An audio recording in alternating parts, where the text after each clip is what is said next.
Welcome to HAZCOM Central. I'm Barry Lerner. And I'm Catherine Townsend. We're your HAZCOM reporters. With today's HAZCOM report number 2, which we call Chemical Safety, Knowing the Hazards. Attention's been focused lately on hazardous chemicals in industry, and there's a very good reason, Catherine. Yes, there is, Barry. It's because the Occupational Safety and Health Administration has issued a document called the Hazard Communications Standard. This new HAZCOM standard requires that manufacturers and importers, as well as users of hazardous chemicals, take certain steps to ensure employee safety around those chemicals. But what is a hazardous chemical? Previously, that had been a matter of opinion. True, but the HAZCOM standard is changing that, making it very specific. It names the names of chemicals covered by the document. There are a basic 600 chemicals designated by OSHA. Right, and now we're looking at just some of them. There are likely to be many, many more as the standard is put to work. Yes, because you see, each chemical and each chemical mixture must be assessed by the manufacturer or importer and labeled and otherwise identified on shipment, and sometimes further dealt with by the end user. As we begin to realize, watching this list, there are far too many hazardous chemicals already designated to deal with individually one by one. They have to be broken down and categorized. Well, Catherine, OSHA has made a start. OSHA names 2 categories of hazards, but the same chemical can appear in both. That's because of the nature of the 2 categories, I suppose. Yes.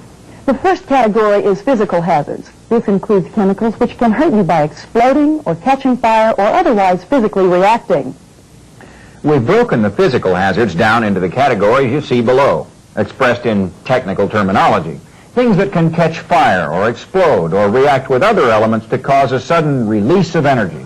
And if you're not technically oriented, don't worry about them now. We'll deal with these categories one by one and in simple terms in subsequent HAZCOM reports.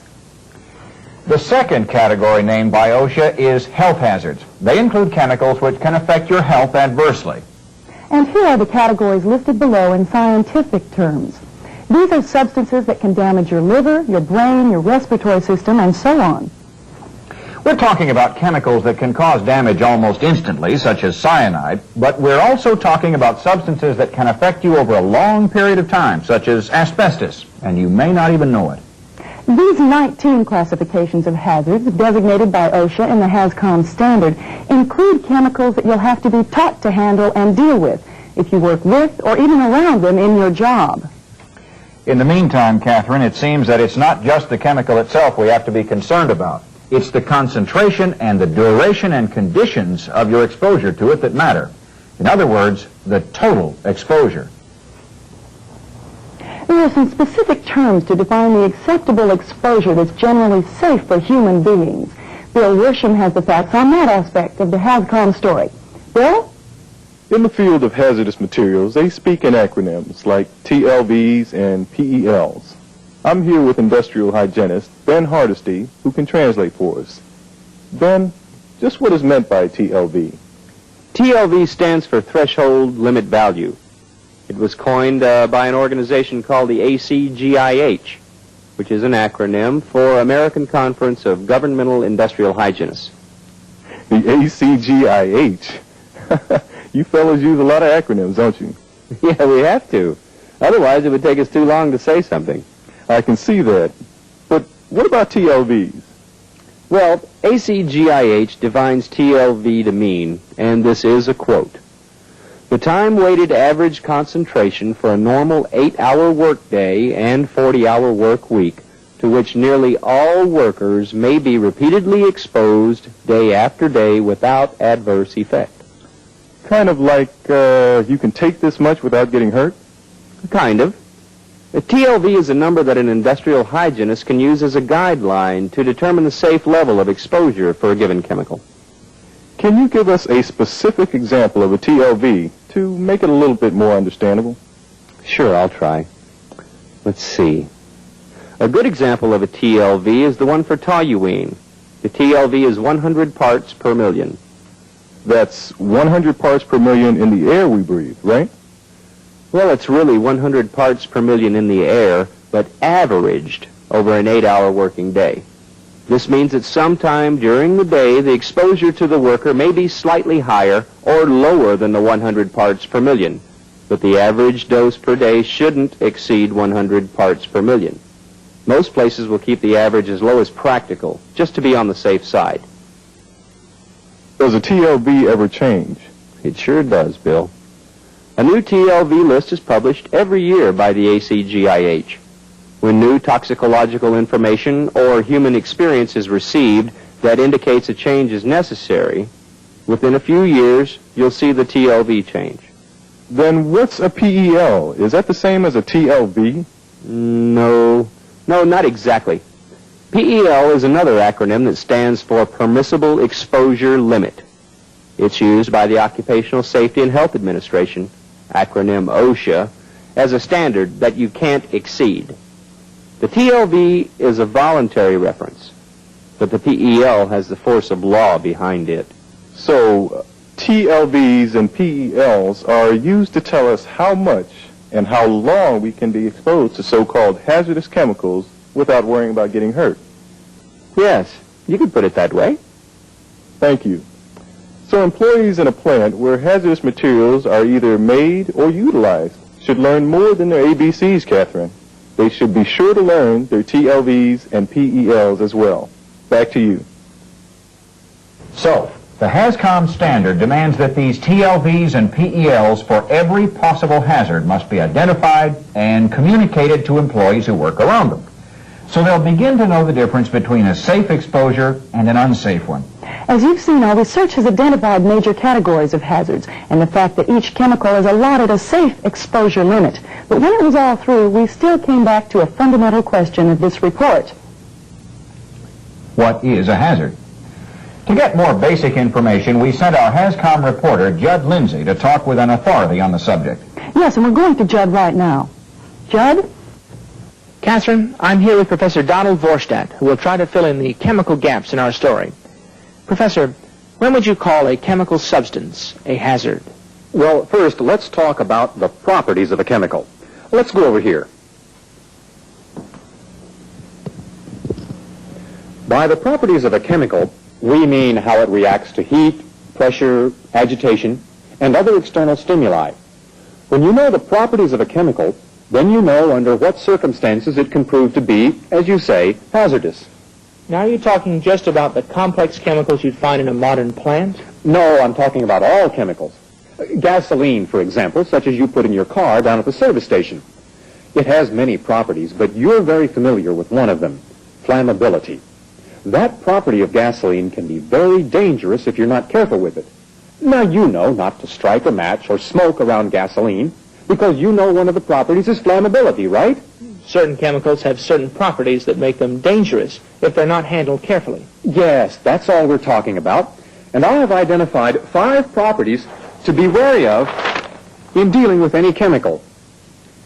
These are the properties that can cause a chemical to be classified as a hazard? Yes, any one of these properties in a chemical call for extreme care. Now, if a chemical gives off enough vapors at 100 degrees Fahrenheit to support combustion, You mean catch fire and burn? yes, then it is said to have the property of flammability. Here we have some examples of chemicals with harmful properties. In the flammable category here, things with the property of being flammable. Now, a chemical which is harmful, even in very small doses, is said to have the property of being toxic. You see some examples listed.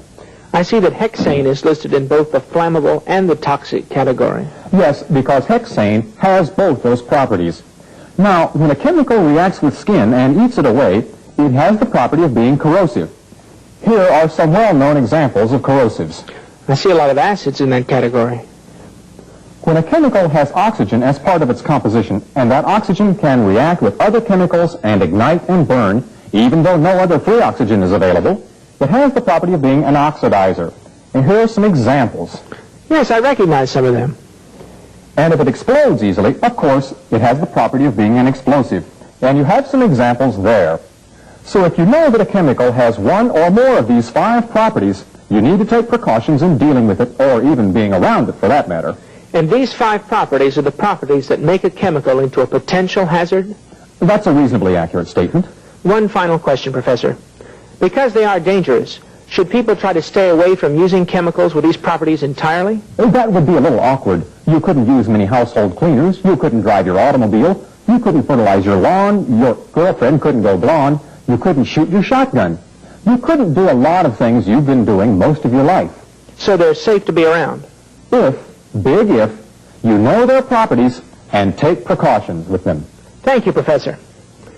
So, we have to be aware of the properties of the chemicals that we use and work with. There are 5 of them to look out for, and any one of them can make a chemical into a potential hazard. Back to you, Catherine. Thanks, Judd.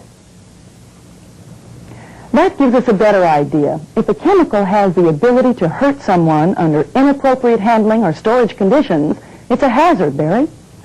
Well, Catherine, it seems to me that the physical hazards are obvious, things that explode or catch fire or eat away at things they contact. But health hazards aren't as easy to perceive. For example, vapors from a certain chemical can be hurting you little by little over a period of time without your even knowing it. Therefore, health hazards also require serious attention. Of course, no chemical is a hazard if it doesn't get to you and inside you. So let's explore just how a chemical can get into your body. There are 3 ways, and we've illustrated them in this film clip. Yes, first, inhalation. You can breathe the chemical into your lungs from the air around you. This is the most prevalent means of taking in chemical substances. Second, there's ingestion. You can swallow it as part of some other substance.